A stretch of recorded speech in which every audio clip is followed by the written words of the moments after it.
Hi guys.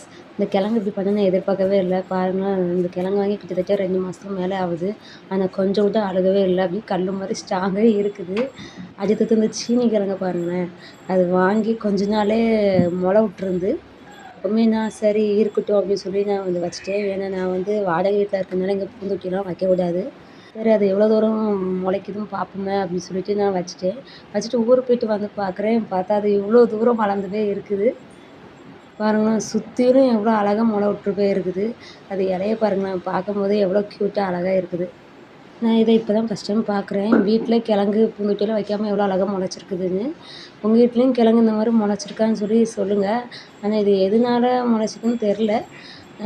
நான் இன்னும் இது இப்படி இருக்கட்டும், இன்னும் எவ்வளோ தூரம் போதும் பார்க்கலாம் அப்படின்னு நாங்கள் வச்சுட்டோம். இதை நாங்கள் யூஸ் பண்ணவே இல்லை.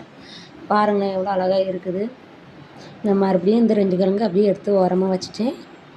இன்னும் இது எவ்வளோ தூரம் முளைக்குதுன்னு பார்க்கணும்னு சொல்லிட்டு. நாளைக்கு பார்க்கலாம். டாட்டா.